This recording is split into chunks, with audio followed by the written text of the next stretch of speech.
वैष्णवेभ्यो नमो नमः। जय श्री कृष्ण चैतन्य प्रभु नित्यानंद श्री अद्वैत गदाधर शिवासादि गौर भक्त वृंद।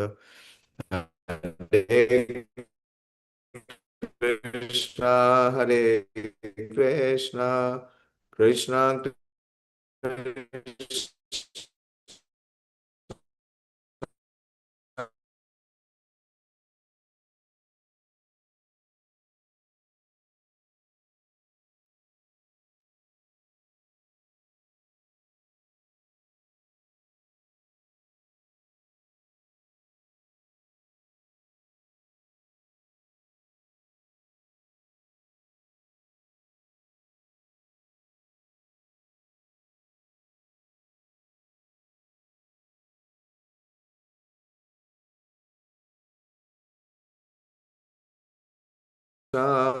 हरे हरे हरे राम हरे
Hare Krishna. I am not able to join through the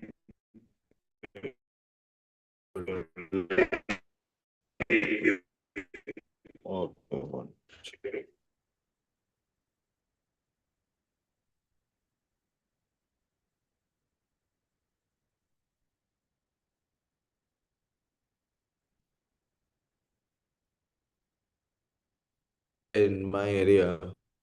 I don't know how far it will hold. So to the time, we have connection. So we have covered the first 18 verses, which are explaining the 10 subject matters of Srimad Bhagavatam. And from the 10th verse, we're discussing the creation of how Lord Mahavishnu, he creates the world.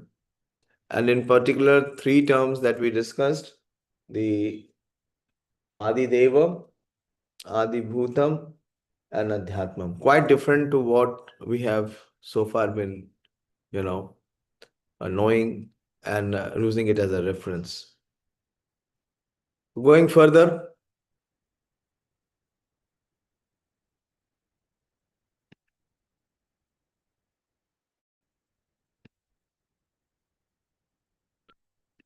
the 17th verse said, the living force being agitated by the Virat Purusha generated hunger and thirst, and when he desired to drink and eat, the mouth opened. So when the Virat Roop desires to eat and speak, then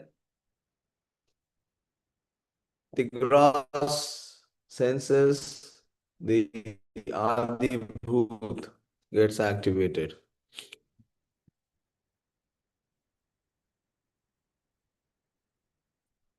Jiva tatro upajayate tato nana rasojajne jivaye yo adhigamyate.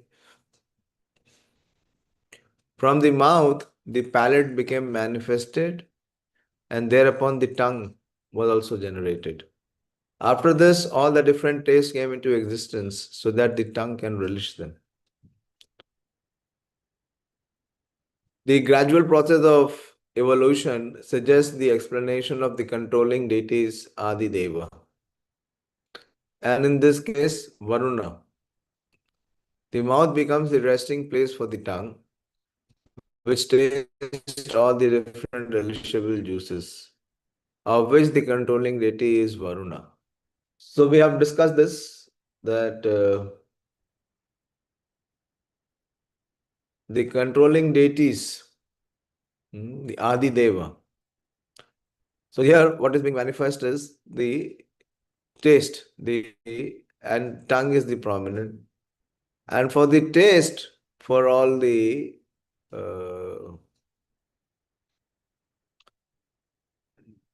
juices and for all the resources, the controlling deity is Varun Dev. This suggests therefore that Varun was also generated along with the development of the tongue.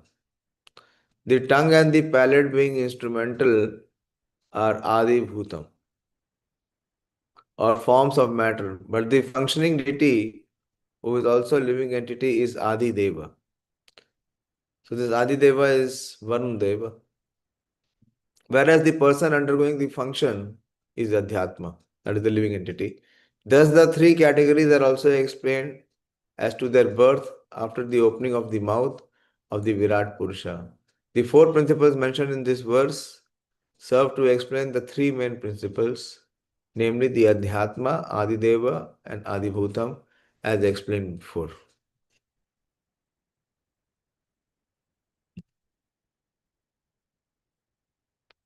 विवक्षोर्मुखतो भूम्ना वाणीर्वागा विहारितं तयो जले चेतस्य सुचिराम nirodha samajayata. When the Supreme desired to speak, speeches were vibrated from the mouth. Then the controlling deity fire was generated from the mouth. But when the Supreme was lying in the water, all these functions remained suspended. The peculiarity of the gradual development of the different senses is simultaneously supported by their controlling deities. It is to be understood, therefore, that the activities of the sense organs are controlled by the will of the Supreme. The activities of the sense organs are controlled by the will of the Supreme. How?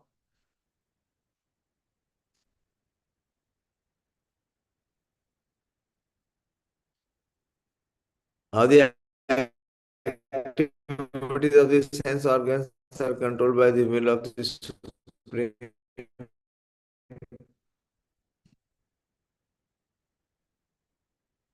How can I explain?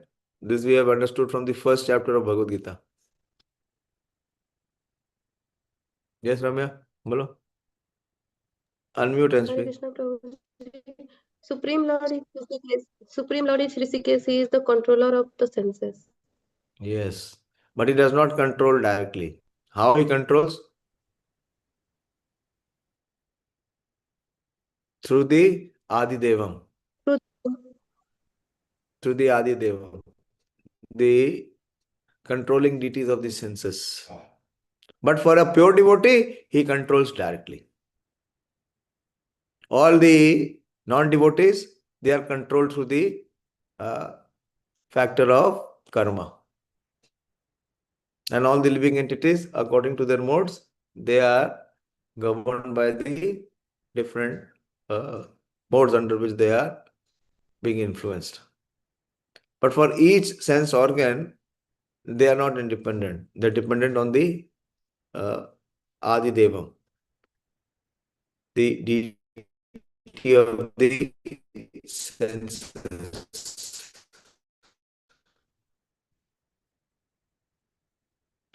The senses are so to speak offering a license for the conditioned soul who are to use them properly under the one who violates. Any example of violation? We should not violate. Any example? One who violates such controlling regulation has to be punished by the degradation into a lower status of life. So we have to follow and respect the respective deity for each and every individual sense. Consider, for example, the tongue and its controlling deity Varun. The tongue is meant for eating, and man, animal, and birds each have different taste because of different licenses. The taste of human beings and that of the swine are not on the same level. The controlling deity, however, awards or certifies a particular type of body when the particular living entity develops a taste in terms of different modes of nature. As I said, according to the different modes. If the human being develops taste without discrimination, as does the swine, then the controlling deity is certainly satisfied for the next term to award him the body of swine. The swine accepts any kind of foodstuffs, including stool, and a human being who has developed such indiscriminate taste must be prepared for the degradation in the next life. Such is such a life is also God's grace, because the conditioned soul desired a body like that for perfectly tasting a particular type of foodstuff. If a man gets the body of a swine, it must be considered the grace of the Lord, because the Lord awards the facility. After death, the next body is offered by superior control, not blindly. A human being, therefore, must be on his guard as to what sort of body he is going to have in his next life. An irresponsible life of indiscrimination is risky, and that is the declaration of all the scriptures. So, very clearly, depending on one's habits or one's practice or one's actions, it will determine what next body the living entity will have. The Prabhupada's statement is very, very important. An irresponsible life of indiscrimination is risky. Why? Because this will determine what will be the next body. And that is a declaration of all scriptures. So, what actions we perform now, or what utility that we have from this body now, will determine the next body, the creation of next body.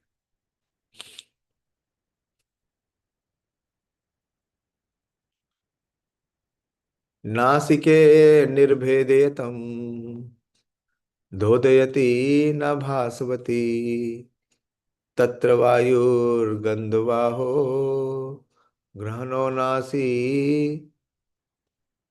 जिहिक्षिता.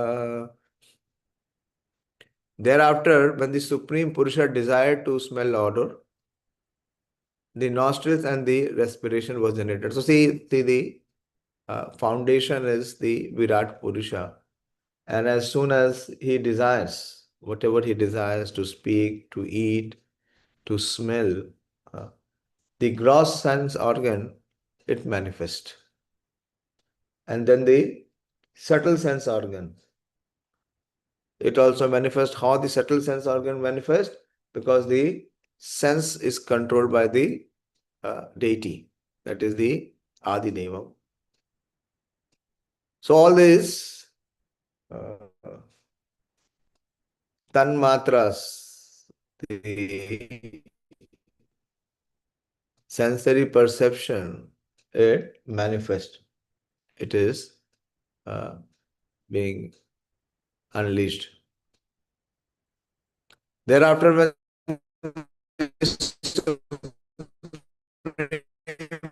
Purusha desire to smell odor, the nostril and the respiratory were generated existence, and the controlling deity of air. So you understand the phenomena, how it is, how the creation is taking place. It is by the will and the desire of the Virat Purusha, and then the Adi Bhut, the gross sense, and then the subtle sense. The subtle sense is created by the respective controlling deity, that is the Adi Deva. And then the sensory perception in the living entity is manifesting. The nasal instrument, odor, and the controlling deity of air, smelling, etc., all became manifested simultaneously when the Lord desired to smell. Okay, just try to follow this. This is the principle. As soon as the Virat Purusha, he has a desire, then what happens? The gross sense organ, the Adi Bhut, it becomes manifest. So here it is saying the nasal instrument, odor, and the controlling deity of air, smelling, etc., all become manifest simultaneously when the Lord desired to smell. The Vedic mantras confirm this statement in the Upanishad statements that everything is first desired by the Supreme before the subordinate living entity can act upon it. The living entity can see only when the Lord sees, the living entity can smell when the Lord smells, and so on. The idea is that the living entity cannot do anything independently. He can simply think of doing something independently, but he cannot act independently. This independence in thinking is there by the grace of the Lord. But the thinking can be given shape only by the grace of the Lord. And therefore, the common saying is that the man proposes and God disposes.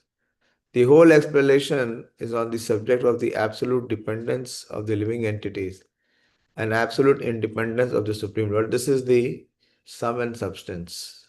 Please try to understand this entire phenomena in this statement Srila Prabhupada is giving, that the whole explanation is on the subject of the absolute dependence of the living entities and the absolute independence of the Supreme Lord. Less intelligent persons claiming to be on an equal level with God must first prove themselves to be absolute and independent. And then they must substantiate their claim to being one with God. Yadi atmani nirlokam atmanam chadidakshata nirbhinnehi akshanitasya jyotish gunagraha. Beautiful verse. Very beautiful. Thus, when everything existed in darkness, the Lord desired to see Himself and all that was created. Then the eyes, the illuminating God's Son, the power of the vision, and the object of sight all became manifested.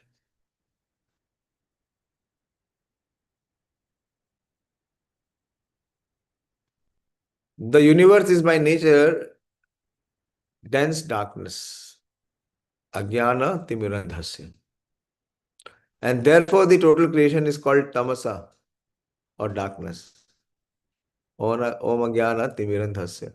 The night is the real feature of the universe.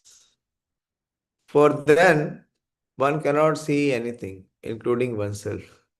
The Lord, out of his causeless mercy, first desired to see himself and all the creation as well.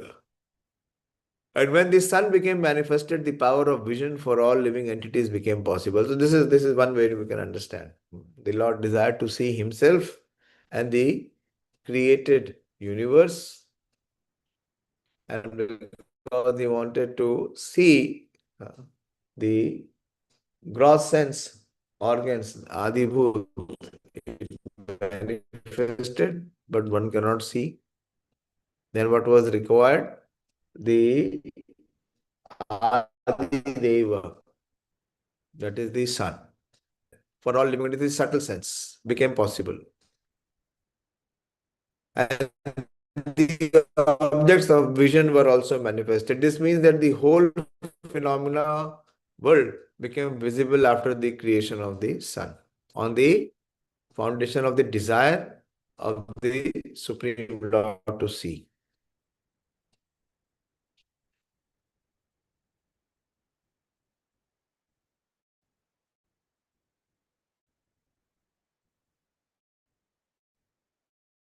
Bodhamanasya Rishibhir Atmanastadjigrishita Dishastotram Gunagraha. Further, see how the various senses are developing. By development of the desire of the great sages to know, Bodhamanasya Rishibhi, the ears, the power of hearing, and the controlling deity of hearing, and the object of hearing became manifested. So, how it becomes manifested? Simultaneously. The great sages desired to hear about the self. As stated in the Bhagavad Gita, by advancement of knowledge, one should try to know about the Supreme Lord, the summum bonum of everything. Knowledge does not mean knowledge only of the law of nature or physical knowledge, which are working by the directions of the Lord. The scientists are eager to hear about the physical laws working in material nature. They are eager to hear through the medium of radio and television about things taking place far away from them on other planets. But they should know about the power of hearing, and the instruments for hearing were given to them by the Lord for hearing about the self or about the Lord. Unfortunately, the power of hearing is misused in hearing the vibrations of mundane affairs. The great sages were interested in hearing about the Lord through Vedic knowledge and nothing more. That is the beginning of oral reception of knowledge.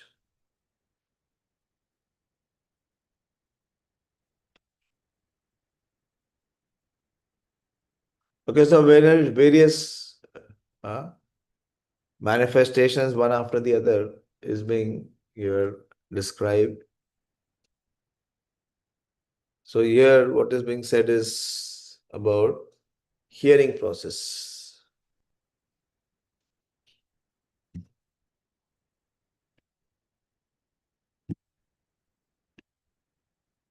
22nd verse.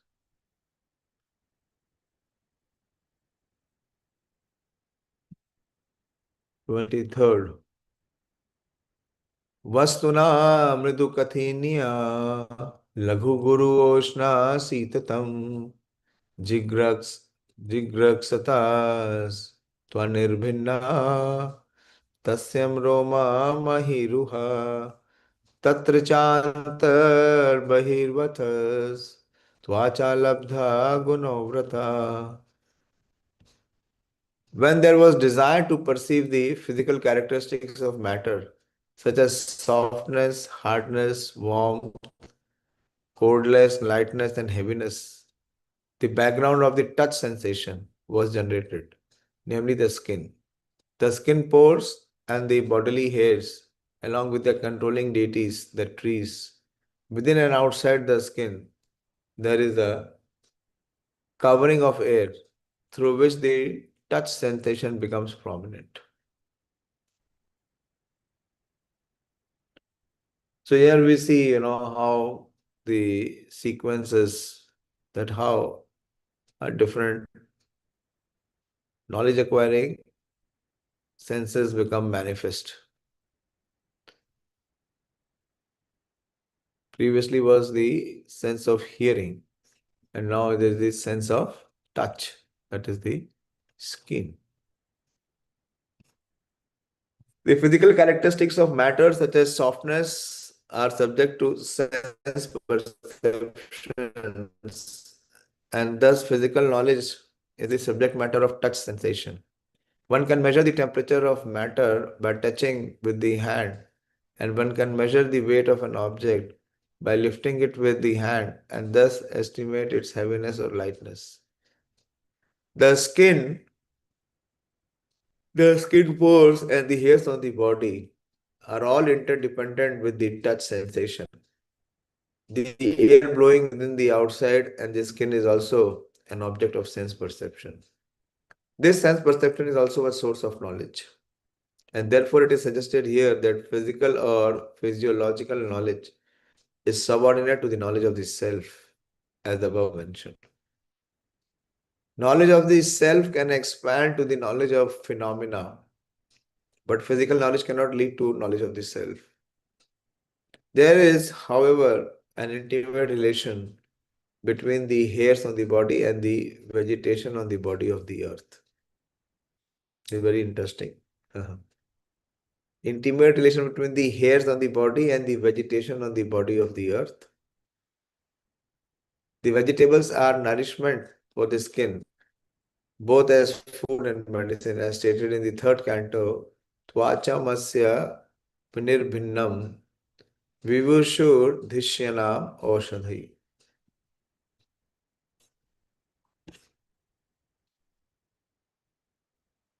Now the working senses.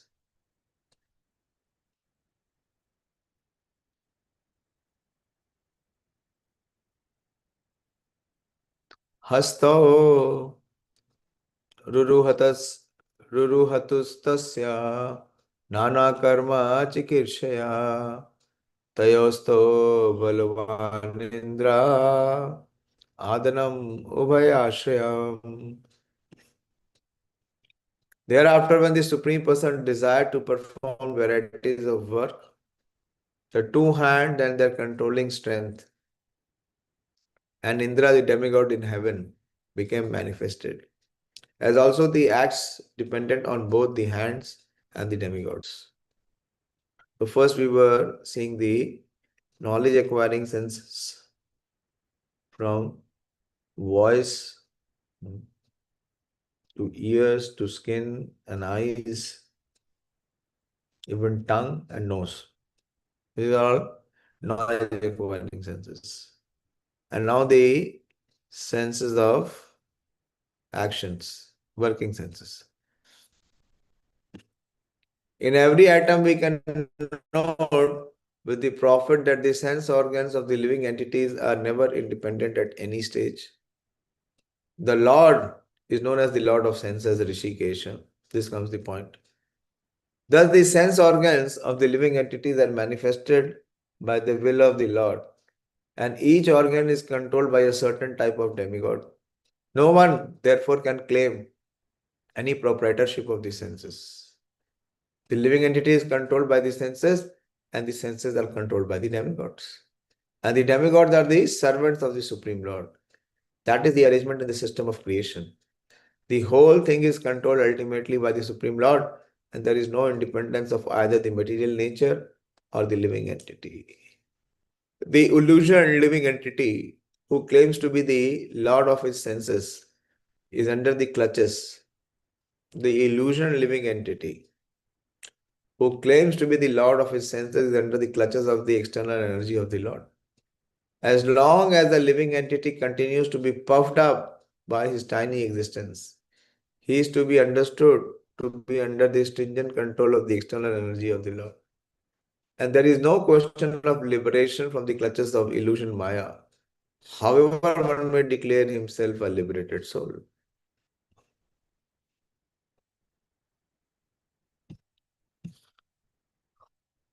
So,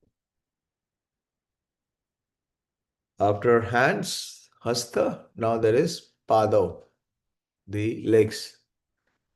गतिम जिगीषिता पादौ रुरुहते अभीक्ष्मिका पादभ्यम यज्ञ स्वयं हव्यम कर्म भी क्रियते निभि thereupon being in his desiring to control movement his legs became manifested and from the legs by his personal supervision of this act all variety of human beings are busily engaged in dutiful occupational sacrifice.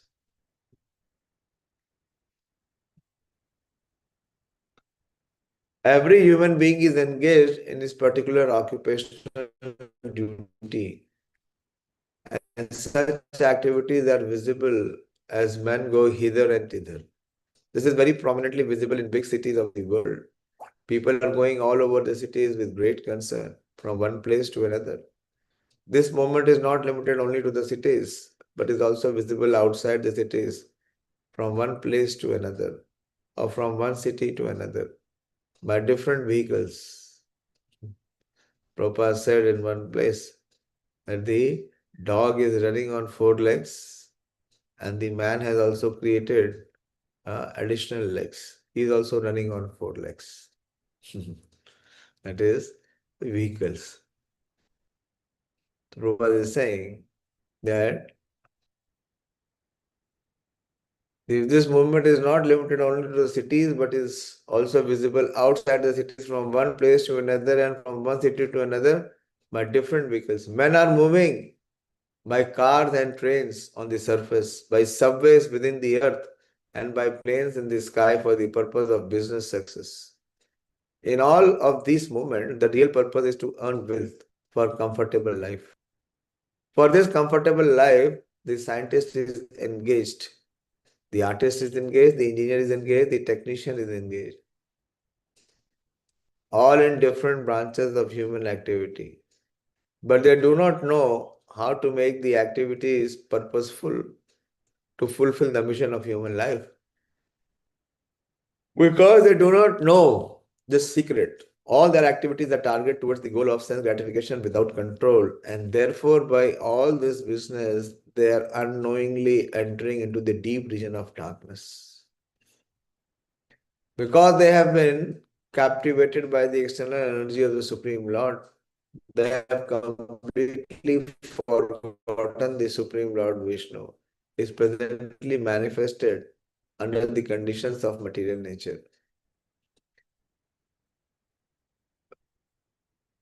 Is all in all for enjoying the highest amount of sense gratification. But such a wrong conception of life cannot give anyone the desired peace of mind. And thus, in spite of all advancement in knowledge, by the use of resources of nature, no one is happy in this material civilization. The secret is that at every step, they should try to execute sacrifices towards the path of world peace. In Bhagavad Gita 18.45 and 46 also advises the same secret in the following verses. Swe swe karmani abhiratha samsiddhim labate nara swakarma nirita siddhim yatha vindati tashunu yatha pravartir bhutanam yena sarvamidam tatam swakarmana tamabhyarcha siddhim vandati manava. The Lord said to Arjuna, just hear from me how one can attain the highest perfection in life simply by discharging his specified occupational duty. Man can attain the highest perfection of life by worshipping the Supreme Lord and by performing sacrifice for the sake of the Supreme Lord Vishnu, who is all pervading and by whose control every living being acquires his desired facilities according to his personal propensity. There is no harm in having different propensities in life because every human being is proportionately independent to chalk out the plan of his life by different occupations. Now this statement, chalk out the plan of life, is no longer there because board and chalk is all over. Yeah. Today we have mobile phones and laptops. Anyway, but the principle remains the same, that one has the choice for selecting various different occupations. But one should make a point in his life to know perfectly well that he is not independent absolutely. One is certainly under the control of the Supreme Lord and under different agencies. Knowing this, one should make it a point that by his work and the result of his labor, he serves the Supreme Lord, as prescribed by the authorities, expert in transcendental loving service of the Supreme Lord Vishnu. For performing such occupational duties of life, the leg is the most important instrument of the body because without the help of the legs, one cannot move from one place to another. And therefore the Lord has and therefore the Lord has a special control over the legs of all human beings, which are meant for performing yajnas. I'll stop here. Simple, the principle here, what is to be understood, not to get, you know, bewildered by how this manifestation take place. What is to be understood is that everything is happening by the will and the desire of the Lord. So everyone who is in this creation is dependent on the Lord. No one is independent.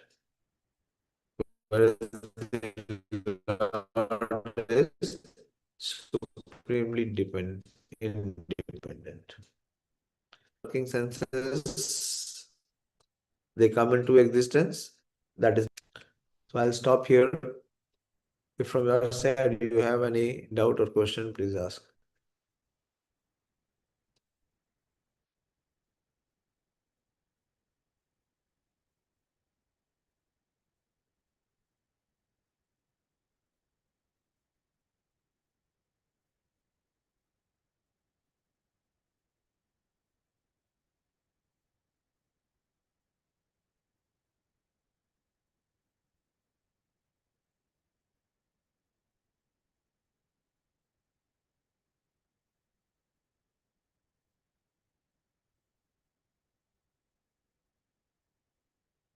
Okay, I don't see any question coming, so we will continue tomorrow.